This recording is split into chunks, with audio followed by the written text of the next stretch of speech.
एक बुक पढ़ी है आप लोगों ने, रिच डैड पुअर डैड? गया एक सेमिनार में जहां लोग सारे मैड, उसने पढ़ी थी किताब rich dad poor One of the best books written for beginners who want to understand money. Rich Dad, Poor Dad. सबसे पहले जो मैंने बुक पढ़ी थी वो पढ़ी थी मैंने रिच डैड पुअर डैड। उस बुक को खत्म करते करते मेरे माइंडसेट में काफी बड़े चेंजेस आ गए थे, पैसों को लेकर समझ बढ़ने लगी। एक साथ ना दो बुक ले लेता हूँ, जैसे थिंक एंड ग्रो रिच, और एक दूसरी बुक कौन सी है, गुड डैड बैड डैड जो है। करेगा वही डैड ने सिखाया। रिच डैड पुअर डैड की बात कर रहे हैं, sorry rich dad poor dad. एक मिनट, ये रिच डैड पुअर डैड किताब जो आपने पढ़ी, तभी जो आपने रिच डैड पुअर डैड से सीखा जल्दी से समझा दीजिए, क्योंकि बहुत सारे हमारे listeners rich dad poor dad कभी पढ़ेंगे नहीं। हेलो प्यारे दोस्तों, आज मैं आपके सामने पैसे पर लिखी गई सबसे पॉपुलर और शानदार किताब रिच डैड और पुअर डैड बुक समरी को हिंदी में शेयर करने वाला हूँ। वैसे हो सकता है कि आपने इस बुक के बारे में पहले पढ़ा हो या किसी से इस बुक के बारे में सुना हो। अगर आप नहीं भी जानते होंगे तो कोई बात नहीं दोस्तों, क्योंकि मैं आज आपको रिच डैड और पुअर डैड किताब के बारे में बहुत ही कुछ खास सीक्रेट बातों को शेयर करने वाला हूँ। दोस्तों, जब आप इस rich dad poor dad Hindi summary को ध्यान से अंत तक पूरा सुन लेंगे तो मेरा यकीन है कि आप सभी के मुंह से एक ही शब्द निकलेगा कि वाह भाई वाह, मजा आ गया, क्या बुक थी। दोस्तों, इसका कारण यह भी है कि इस बुक में बताया गया है कि अमीर लोग ऐसा क्या करते हैं कि जो वो और भी ज़्यादा अमीर बनते जाते हैं, और गरीब लोग ऐसा क्या करते हैं कि जिससे गरीब ही रह जाते हैं। दोस्तों, आज से ही आपका पैसे के बारे में नज़रिया बदल जाएगा। आप एक नए नज़रिए से सोचने लगेंगे, और ये मेरा आपसे दावा है। चलिए दोस्तों, सबसे पहले ये क्वेश्चन उठता है कि आपको ये बुक आखिर क्यों पढ़नी चाहिए। दोस्तों, rich dad poor dad book सबसे बेस्ट सेलिंग बुक रह चुकी है अभी तक की, और ये किताब पैसे की अहमियत को बताती है। अब आप लोग ये सोच रहे होंगे कि भाई पैसे की अहमियत तो हम भी जानते हैं। जी हाँ दोस्तों, पैसे की अहमियत आप जानते हैं, लेकिन एक छोटा सा और थोड़ा सा अंतर है यहाँ पे, जो इस किताब में लेखक ने बहुत अच्छे तरीके से समझाया है, और काफ़ी सारे एग्जाम्पल के साथ कि पैसा क्या है और कैसे इससे अमीर बना जा सकता है। दोस्तों, इस किताब से आप सीखेंगे कि हमें पैसे के लिए काम नहीं करना चाहिए, बल्कि पैसों से अपने काम को करवाना चाहिए। दोस्तों, रिच डैड पुअर डैड किताब को रॉबर्ट कियोसाकी जी ने लिखा हुआ है, और ये किताब एक motivational book, financial self help book के साथ साथ लाइफ चेंजिंग बुक भी है। जी हाँ दोस्तों, मैं ये बात हवा में नहीं कह रहा हूँ बिल्कुल भी, बल्कि ये एक बहुत बड़ी सच्चाई है। दोस्तों, रिच डैड और पुअर डैड आपके एक मिथ को अच्छे से तोड़ देगी कि अमीर बनने के लिए ज़्यादा पैसा कमाना ज़रूरी है, और यह साबित करती है कि आपका घर कोई संपत्ति नहीं है, और माता पिता को यह अच्छे से समझाती है कि पैसे के बारे में उनके बच्चों को स्कूल में कुछ भी नहीं सिखाया जाता है, इसलिए उन्हें स्कूल के भरोसे नहीं बैठना चाहिए। तो दोस्तों, इसके साथ ही ये सब अच्छे से क्लियर करती है कि संपत्ति क्या है और दायित्व क्या है, यानी कि एसेट्स क्या होते हैं और लायबिलिटीज़ क्या होती हैं। और यह बुक अच्छे से सिखाती है कि भविष्य में आर्थिक सफलता के लिए अपने बच्चों को क्या सिखाएं, यानी फाइनेंशियल एजुकेशन भी बहुत ज़रूरी है। किसके साथ? अपनी हार्ड स्किल और सब्जेक्ट की नॉलेज के साथ साथ। और सबसे बड़ी बात तो यह है, दौलतमंद बनने के लिए असली कुंजी क्या है वो भी इस चीज़ को अच्छे से समझाती है। इस बारे में भी इस किताब में अच्छे से समझाया गया है, और इस बुक को अकाउंटिंग से में सबसे फेमस बुक माना गया है। दोस्तों, माता पिता अपने बच्चों को स्कूल में भेजते तो हैं, लेकिन स्कूल में कई साल गुजारने के बाद भी बच्चों को फाइनेंशियल एजुकेशन की शिक्षा नहीं दी जाती है, और उन्हें सिर्फ नौकरी की सिक्योरिटी के बारे में पढ़ाया जाता है, और उन्हें पैसों से अपने खुद के लिए कैसे काम करवाया जाना चाहिए ये नहीं सिखाया जाता है। और ये किताब आपको यह भी बताती है कि अमीर लोग अपने बच्चों को ऐसा क्या सिखाते हैं जो गरीब और मिडिल क्लास वाले लोग अपने बच्चों को नहीं सिखाते हैं। तो दोस्तों, रिच डैड और पुअर डैड किताब पेरेंट्स के लिए भी उतनी ही इम्पोर्टेंट है जितनी बच्चों के लिए, क्योंकि पेरेंट्स ही बच्चों के सबसे पहले गुरु होते हैं। बिजनेस और इन्वेस्टमेंट के फंडों को समझने के लिए ये बुक समरी आपको ज़रूर देखनी होगी पूरे एंड तक, जिससे आप अपने फंडामेंटल अच्छे से क्लियर कर पाएँ। इससे आपको मार्केट की और पैसों की प्रैक्टिकल समझ मिलेगी, जिससे आपका आर्थिक जीवन बदल सकता है, यानी कि आपकी फाइनेंशियल जो आपकी लर्निंग है वो आपकी फाइनेंशियल स्टेटस को ग्रो करेगी, और आप अपने जीवन में ज़्यादा पैसा कमा सकते हैं। तो चलिए दोस्तों, शुरू करते हैं रिच डैड और पुअर डैड की हिंदी समरी। दोस्तों, सबसे पहले जानते हैं कि इस बुक के लेखक ने इस बुक का नाम रिच डैड और पुअर डैड ही क्यों रखा। दोस्तों, यह बुक उनके पर्सनल अनुभव यानी पर्सनल एक्सपीरियंस पर ही बेस्ड है, और वो इस बुक में कहते हैं कि उनके दो पिता थे, एक गरीब पिता और एक अमीर पिता। उनके गरीब पिता बहुत पढ़े लिखे थे और बड़ी मेहनत करते थे, और ज़्यादा सैलरी वाली भी नौकरी उनके पास थी, लेकिन फिर भी वो तंगी के हाल में ही थे। उनकी पूरी कमाई घर के खर्च में और लोन चुकाने में ही चली जाती थी। जब रॉबर्ट अपने पिता से किसी चीज़ की डिमांड करते थे तब उनके पिता से हर बार एक ही जवाब सुनने को मिलता था कि पैसा क्या पेड़ पर लगा होता है। वहीं जब लेखक ने अपने करीबी दोस्त माइक के पिता को देखा तब उन्होंने ये देखा कि दोस्त के पिता अमीर थे और उनका एक बड़ा बिजनेस था, लेकिन उनके पास किसी भी कॉलेज की डिग्री नहीं थी, फिर भी वे आर्थिक रूप से संपन्न थे। तो दोस्तों इससे एक चीज़ अच्छे से क्लियर हो जाती है कि डिग्री से किसी के फाइनेंशियल स्टेटस को चेक नहीं किया जा सकता है। तो ऐसा क्यों था? क्योंकि दोस्तों इसका कारण था लेखक के पिता की पैसों के बारे में घिसी पिटी विचारधारा। जब कि लेखक के दोस्त के पिता एक अमीर मानसिकता वाले सोच वाले इंसान थे, उनकी पैसों के बारे में सोच बहुत अलग थी, जिसके कारण वे उस शहर के सबसे अमीर लोगों में से एक थे। लेखक ने इस बात को गहराई से समझा और उन्होंने अपने रिच डैड यानी कि दोस्त के पिता की फाइनेंशियल एडवाइस को फॉलो करना शुरू किया। प्यारे दोस्तों, रिच डैड पुअर डैड किताब की कहानी लेखक रॉबर्ट कियोसाकी के एक्सपीरियंस के ऊपर आधारित है। इस किताब में वो अपने दो पिताओं के बारे में लिखते हैं, जिनमें से एक उनकी असली पिता हैं जिनको उन्होंने पुअर डैड का नाम दिया है, और दूसरे उनके मुंह बोले पिता हैं यानी कि जिगरी दोस्त माइक के पिता, जिनको उन्होंने इस किताब में रिच डैड का नाम दिया है। दरअसल उनके असली पिता बहुत ही पढ़े लिखे और हार्डवर्किंग इंसान हैं, जो पेशे से एक टीचर होने के नाते फाइनेंशियली काफ़ी कमज़ोर हैं। इसलिए किताब में लेखक ने उनको पुअर डैड कह के बुलाया हुआ है। वहीं उसके मुकाबले जो दूसरे पिता हैं वो केवल छठी पास हैं, लेकिन फाइनेंशियली काफ़ी स्ट्रांग होने की वजह से वे अपने शहर के सबसे रिच आदमियों में से एक हैं। इसलिए रॉबर्ट कियोसाकी ने उनको किताब में रिच डैड कह के बुलाया है। तो दोस्तों इस पूरी कहानी में रॉबर्ट के रिच डैड उनके ज़िंदगी के अलग अलग पड़ावों पर 30 साल तक 6 ऐसी अहम शिक्षाएं देते हैं जो कि लाइफ में कामयाबी हासिल करने के लिए, अमीर बनने के और हमेशा अमीर बने रहने के लिए बहुत ज़रूरी है। दोस्तों रिच डैड का कहना था कि स्कूल की पढ़ाई आपको अच्छे ग्रेड तो दिला सकती है, पर लाइफ की पढ़ाई आपको बहुत कुछ सिखाती है। पढ़ाई लिखाई तो ज़रूरी है, मगर सिर्फ इसके भरोसे बैठकर कुछ भी हासिल नहीं किया जा सकता है। इसलिए रिच डैड कहते हैं कि अगर आपको ज़िंदगी में अमीर और सुखी जीवन चाहिए तो आपको पैसे की समझ होनी चाहिए। प्यारे दोस्तों, रॉबर्ट कियोसाकी ये भी कहते हैं कि मेरे दोनों डैडी इरादों के पक्के, चमत्कारी और प्रभावशाली थे, यानी कि उनको अपने अपने फील्ड में बहुत नॉलेज थी। उन्होंने मुझे सलाह दी, परंतु उनकी सलाह एक जैसी नहीं थी। दोनों भी एजुकेशन पर बहुत जोर देते थे, परंतु उनके पढ़ाई के विषय अलग अलग थे, यानी उनकी सब्जेक्ट ऑफ लर्निंग बहुत अलग थी। लेखक ये भी कहते हैं कि उनके सिर्फ एक ही पिता होते तो वे उनकी सलाह को मान लेते या ठुकरा देते, पर उनको सलाह देने वाले दो पिता थे और दोनों के विचार एक दूसरे के विपरीत थे, एक गरीब आदमी का और दूसरा अमीर आदमी का। अब लेखक कहते हैं कि मैं दोनों के विचारों पर सोचता था और दोनों को कंपेयर करके फिर खुद फैसला किया करता था।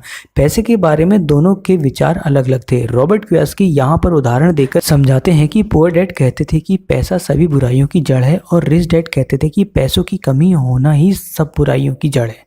पुअर डैड को हमेशा यह कहने की आदत थी कि मैं इसे नहीं खरीद सकता, वहीं रिच डैड कहते थे कि मैं इसे खरीद सकता हूँ। ऐसा बोलने की बजाय मैं इसे कैसे खरीद सकता हूँ यह बोलते थे। उनका कहना था कि जब आप बोलते हैं कि मैं इसे नहीं खरीद सकता, मैं ये नहीं कर सकता, तब आपका दिमाग काम करना बंद कर देता है तो दोस्तों इसलिए हमेशा सकारात्मक बोलना चाहिए। जब आप बोलते हैं कि मैं इसे कैसे कर सकता हूँ, तब आपका दिमाग काम करना शुरू कर देता है। लेखक के गरीब डैड कहते थे कि बेटा तुम मेहनत से पढ़ो ताकि किसी अच्छी कंपनी में नौकरी मिल जाए, और अमीर डैडी कहते थे कि मेहनत से पढ़ो ताकि तुम्हें किसी अच्छी कंपनी को खरीदने का मौका मिले। गरीब डैडी का कहना था कि जहां पैसे का सवाल हो वहां सुरक्षित कदम उठाओ, खतरा मत उठाओ, और अमीर डैडी का कहना था कि खतरों का सामना करना सीखो। यहाँ रॉबर्ट कियोसाकी ये भी कहते हैं कि दोनों की शिक्षा और ज्ञान को महत्वपूर्ण मानते थे, परंतु क्या सीखा जाए इस बारे में दोनों की राय अलग अलग थी। एक डैडी कहते थे कि पढ़ाई में कड़ी मेहनत करो और अच्छी नौकरी करो, जबकि दूसरे डैडी कहते थे कि मैं अमीर बनने का रहस्य सीख लूं। लेखक के अमीर डैड बार बार कहते थे कि मैं पैसे के लिए काम नहीं करता, बल्कि पैसा मेरे लिए काम करता है। दोस्तों जब लेखक रॉबर्ट कियोसाकी की उम्र 9 साल की हो गई थी, तब उन्होंने ये फैसला किया कि वो अमीर डैडी की सलाह मानेंगे और उनके बताए गए रास्तों पर ही चलेंगे। और यहाँ से लेखक रॉबर्ट कियोसाकी की पढ़ाई शुरू हो गई, और इस पढ़ाई के दौरान उन्होंने 6 सबक सीखे और उनको अपनी लाइफ में इम्प्लीमेंट करके वो अमीर बन गए। दोस्तों रॉबर्ट रॉबर्ट कियोसाकी जी के रिच डैड के द्वारा बताए गए 6 लेसन्स दुनिया के किसी भी इंसान को अमीर और कामयाब बना सकते हैं, फिर चाहे वो इंसान कितना भी कम पढ़ा लिखा क्यों ना हो। तो चलिए इस किताब में बताए गए उन 6 इंपॉर्टेंट लेसन्स को अच्छे से जान लेते हैं जो दुनिया के किसी भी इंसान को अमीर और कामयाब बना सकते हैं। तो दोस्तों सबसे पहला लेसन तो ये है, अमीर लोग पैसे के लिए काम नहीं करते। जी हाँ दोस्तों, लेखक के रिच डैड बताते हैं कि दुनिया के ज़्यादातर लोग कई दशकों से एक विशेष तरह के सर्किल में फंसे हुए हैं और लेखक के रिच डैड इसे चूहा दौड़ कहते हैं, यानी कि रैट रेस। दरअसल दुनिया के ज़्यादातर लोगों की ज़िंदगी सिर्फ अच्छी कॉलेज में पढ़ाई करना, अच्छी नौकरी ढूंढना और शादी करना और उसके बाद ज़िंदगी भर अपनी सैलरी से अपने घर व कार जैसी चीज़ों में लोन भरते रहना ही रह गया है। लोगों को इस बात का एहसास ही नहीं होता कि इस तरह की ज़िंदगी में वे मेहनत तो ज़्यादा करते हैं लेकिन उनके मेहनत का फ़ायदा किसी और को ही होता है। असल में बहुत से लोग इस रैट रेस का हिस्सा बनकर नाखुश भी होते हैं, लेकिन अपने मन के डर, लालच और घर की जिम्मेदारियों की वजह से वे इस मजबूरी का हिस्सा बने रहते हैं। रिच डैड कहते हैं कि हमें सबसे पहले अपने डर को ख़त्म करके इस रैट रेस से बाहर निकलना चाहिए और फिर कुछ ऐसा करना चाहिए जिसमें आप पैसे के लिए काम नहीं करें बल्कि पैसों ने आपके लिए काम करना चाहिए। दोस्तों वो पुरानी कहावत है ना, पैसा ही पैसे को खींचता है। जी हाँ, ये बिल्कुल सच कहावत। ठीक इसी तरह आपको भी कुछ ऐसा करने की जरूरत होती है जिसमें आपका पैसा ही आपको कमा कर दे। इस चैप्टर में लेखक ने उन लोगों की बात बताई है जो लोग सुरक्षित खेलना पसंद करते हैं, यानी जो लोग रिस्क लेने से डरते हैं क्योंकि उनको कभी रिस्क लेना कभी सिखाया ही नहीं था। लेखक यहाँ कहते हैं कि गरीब और मिडिल क्लास लोग पैसे के डर की वजह से काम करते हैं और उनका ये लालच उनको और भी ज़्यादा गरीब बना देता है। लेखक का ये कहना है कि ज़िंदगी में अपॉर्चुनिटी आती जाती है, परंतु अमीर लोग सिर्फ उन अपॉर्चुनिटी को तुरंत पहचान कर उनको अपने गोल में बना देते हैं। काफ़ी लोग तो इन अपॉर्चुनिटीज़ को देख ही नहीं पाते क्योंकि ये लोग पैसा और सिक्योरिटी के पीछे भागने में ही व्यस्त होते हैं। पैसे की सबसे खास बात यह है कि पैसा 24 घंटे काम करता है। जी हाँ दोस्तों, और अगर आप पैसे के लिए काम कर रहे हैं तो आप अपनी पावर एम्प्लॉयर के हाथ में दे रहे हो। अगर पैसा आपके लिए काम करता है तो पावर और कंट्रोल आपके हाथ में होता है। ऐसा लेखक का अपना पर्सनल सजेशन है। इसलिए दोस्तों लेखक का ये मानना बिल्कुल सही है कि आप पैसों के लिए काम ना करें बल्कि इस तरह काम करें कि पैसा आपके लिए काम करे। अगला सबसे इंपॉर्टेंट लेसन आता है, पैसे की समझ क्यों सिखाई जानी चाहिए। तो दोस्तों इस दुनिया में आपको बहुत से ऐसे स्पोर्ट्समैन, सेलिब्रिटीज़ और बहुत से ऐसे लोग देखने को मिलेंगे जो एक समय में तो बहुत अमीर हुआ करते थे लेकिन आज उनके पास कुछ भी नहीं है।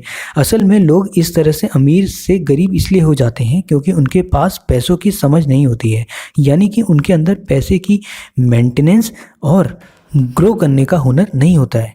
यहाँ पर लेखक कहते हैं कि एक बिजनेस मीटिंग में शिकागो के बीच उनको बड़े बड़े बिजनेसमैन और इन्वेस्टर मिले और उन्होंने उनके साथ मनी डिस्कशन भी किया। 25 साल बाद एक रिपोर्ट में बताया गया कि शिकागो पर मिले बड़े बड़े बिजनेसमैन और इन्वेस्टर थे जो रिच थे। उनमें से कुछ जेल चले गए और कुछ मर गए और कुछ गरीब रह गए। इन सभी अनफॉर्चुनेट बिजनेसमैन के रिजल्ट से हमें यह सीखने को मिलता है कि हमें सुरक्षित रहने के लिए पैसों का होना बहुत ज़रूरी है। इसलिए लेखक कहते हैं कि आप चाहे कितना भी पैसों को क्यों ना कमा लें, अगर आप उन पैसों को स्मार्ट तरीके से सही जगह पर इन्वेस्ट नहीं करते हैं तो आप अमीर नहीं बन सकते और खुद को भविष्य में सेफ नहीं रख सकते हैं। यहाँ पर लेखक रॉबर्ट कियोसाकी ये भी कहते हैं कि बिना मजबूत नींव के, यानी कि बिना मजबूत फाउंडेशन के आप बड़ी बिल्डिंग खड़ी करने की कोशिश बिल्कुल मत करें। रॉबर्ट कियोसाकी के अकॉर्डिंग आपको अगर अपनी बड़ी बिल्डिंग की फाउंडेशन मजबूत करनी है तो इसके लिए एक बहुत इंपॉर्टेंट सिंगल रूल है और वह रूल ये है एसेट्स और लायबिलिटीज़ के बीच में डिफरेंशिएट करना। यानी कि आपको ये पता होना चाहिए कि एसेट्स क्या होते हैं, लायबिलिटीज़, यानी इन दोनों में फ़र्क करना आपको आना चाहिए और समझना चाहिए, और सिर्फ ये समझना कि आप सिर्फ एसेट्स पर कंट्रोल कर सकते हैं। रॉबर्ट कियोसाकी ये भी कहते हैं कि इंटेलिजेंस प्रॉब्लम सॉल्व करती है और पैसा भी इंक्रीज करती है। इंटेलिजेंस के बिना, यानी बुद्धि के बिना, पैसा जल्दी चला जाता है। और ऑथर का मानना है कि फाइनेंशियल चीज़ों की नॉलेज आपको अकाउंटिंग नॉलेज से आती है, इसलिए एसेट्स और लायबिलिटीज़ के बीच में फ़र्क आपको समझना बहुत ज़रूरी है। दोस्तों रिच डैड फाइनेंशियल का उदाहरण देते हुए कहते हैं कि दुनिया में घर एक एसेट्स माना जाता है, लेकिन उनके अनुसार घर कोई एसेट्स नहीं होता है बल्कि घर एक लायबिलिटीज़ होता है। एसेट्स तो वो चीज़ होती हैं जो आपके पैसों को समय के साथ और भी कई गुना बढ़ा देता है, और लायबिलिटीज़ वो होता है जो आपकी जेब से पैसे को निकाल कर ले जाता है। दोस्तों, जबकि घर के मामले में आपको उसकी कई सालों तक ईएमआई यानी लोन चुकाना पड़ता है, जिसके कारण आपके जेब में पैसा आता नहीं है बल्कि जेब से पैसा चला जाता है। रिच डैड सिर्फ उन चीज़ों को एसेट्स मानते हैं जो आपको घर बैठे पैसे कमा कर देती हैं, और वे कहते हैं कि अमीर बनने के लिए सिर्फ पैसा कमाना ज़रूरी नहीं है बल्कि कमाए हुए पैसों को कैसे ग्रो और मेंटेन करना है वह भी सबसे ज़्यादा महत्वपूर्ण है। दोस्तों, अगर आपको अपने फाइनेंशियल एजुकेशन को ग्रो करना है तो जल्दी से आप इस चैनल को सब्सक्राइब कर लें, क्योंकि इस तरह की फाइनेंशियल एजुकेशन वीडियो इस चैनल में आती रहती हैं। साथ में ट्रेडिंग और स्टॉक मार्केट की नॉलेज भी यहाँ पे दी जाती है। तीसरा सबसे इंपॉर्टेंट लेसन आता है, अपने काम से काम रखो। जी हाँ दोस्तों, दुनिया में जब किसी व्यक्ति को उसके पसंदीदा जॉब मिल जाती है तो वह पूरी ज़िंदगी भर उसी जॉब को करने में मन बना लेता है और बिना कुछ सोचे समझे पूरी ज़िंदगी उसी जॉब को करने में बिता देता है। रॉबर्ट के रिच डैड कहते हैं कि दुनिया का कोई भी व्यक्ति चाहे तो अपने जॉब के साथ दूसरा कोई और काम भी कर सकता है और बिना अपने जॉब को छोड़े नए बिजनेस एम्पायर का राजा बन सकता है। प्यारे दोस्तों, अब इस बात को समझने के लिए दुनिया की सबसे बड़ी फास्ट फूड कंपनी मैकडोनल्ड के फाउंडर रैक रॉक के उदाहरण को ले सकते हैं। अगर हम में से किसी को भी यह प्रश्न पूछा जाए कि रैक रॉक किस बिजनेस से पैसा कमाते हैं, तो हम सभी का जवाब यही होगा कि वो अपने फास्ट फूड बिजनेस से पैसा कमाते हैं। दोस्तों, असली में रैक रॉक जी का मुख्य व्यवसाय यानी कि मेन बिजनेस मैकडोनल्ड का नहीं बल्कि रियल एस्टेट का है, और वे रियल एस्टेट से ही ज़्यादा पैसा कमाते हैं। मैकडोनल्ड के बिजनेस को बड़ा करते करते वे आज दुनिया के अंदर सबसे बड़े रियल एस्टेट ओनर बन चुके हैं। यानी कि फास्ट फूड का बिजनेस करते करते ही उन्होंने अपने रियल एस्टेट का एक ऐसा साम्राज्य खड़ा कर दिया है जो आज उन्हें सच में अमीर बनाता है। तो दोस्तों, इस तरह कोई भी आम आदमी भी ऐसे एसेट्स और सोर्स ऑफ इनकम को क्रिएट कर सकता है जो उसे पैसे कमाकर आसानी से देंगे। लेखक ने ये भी बोला है कि एक इंडिविजुअल को सक्सेसफुल होना है तो उसे अपने खुद के बिजनेस पर ध्यान देकर खुद के बॉस बनने पर फोकस करना चाहिए और खुद के बिजनेस को बढ़ाना चाहिए। दोस्तों, इसके लिए लेखक के द्वारा कुछ उदाहरण दिए गए हैं, जैसे खुद का बिजनेस शुरू करना, म्यूचुअल फंड, स्टॉक मार्केट में इन्वेस्ट करना और रियल एस्टेट में इन्वेस्ट करना, और मुनाफा देने वाले प्रॉपर्टीज को भी एंड टाइम में खरीद लेना, वरना फिर उस प्रॉपर्टी के रेट भी राइज कर जाते हैं। अगला लेसन आता है, अमीर लोग पैसे का आविष्कार करते हैं। जी हाँ दोस्तों, इस चैप्टर में लेखक कहते हैं कि रियल लाइफ में स्मार्ट इंसान आगे नहीं बढ़ता बल्कि बोल्ड इंसान आगे बढ़ जाता है। उनका कहना है कि हर एक इंसान टैलेंट के साथ पैदा होता है लेकिन सेल्फ डाउट और डर भी होता है। यहाँ लेखक कहते हैं कि जरूरी नहीं कि एजुकेटेड और स्मार्ट इंसान ही आगे बढ़ता है बल्कि जो बोल्ड और एडवेंचरस होता है वो भी आगे बढ़ता है। कभी भी लोग फाइनेंशियली आगे इसलिए नहीं बढ़ पाते भले ही उनके पास खूब सारा पैसा क्यों ना हो, क्योंकि वे लोग अपॉर्चुनिटीज़ को पहचान ही नहीं पाते। उनमें से ज़्यादातर लोग कुछ होने का वेट करते रहते हैं। लेखक ये भी कहते हैं कि लोग लक खुद क्रिएट करते हैं, उसके लिए ज़िंदगी भर किसी का वेट करने की ज़रूरत नहीं है। वो कहते हैं कि पैसे के साथ भी ऐसा ही कुछ केस है, उसका वेट नहीं करना चाहिए बल्कि उसको क्रिएट किया जा सकता है। ये दुनिया हर रोज़ आपको अपॉर्चुनिटीज़ देती रहती है, पर बहुत बार हम उस अपॉर्चुनिटीज़ को देखने में फेल हो जाते हैं। लेखक कहते हैं कि ग्रेट अपॉर्चुनिटीज़ खुली आंखों से नहीं बल्कि खुले दिमाग से देखी जाती है। ऑथर ज़्यादा इंटेलिजेंट लोगों को हायर करने के लिए इनकरेज करते हैं, क्योंकि दूसरों की नॉलेज को यूज़ करके खुद की नॉलेज को बढ़ाया जा सकता है और उन लोगों के लिए कुछ किया जा सकता है जिनके पास नॉलेज नहीं है। चलिए दोस्तों, बढ़ते हैं अगले मोस्ट इंपॉर्टेंट लेसन की ओर। सीखने के लिए काम करें, पैसे के लिए काम ना करें। प्यारे दोस्तों, अमेरिका में ना जाने कितने ऐसे आदमी होंगे जो मैकडोनल्ड के प्राइस में ही उससे बहुत अच्छा मैकडोनल्ड बनाकर बेचते हैं, लेकिन अपने किसी आइडिया को बड़े स्तर पर कैसे बेचा जाए ये सब लोगों को पता नहीं होता है।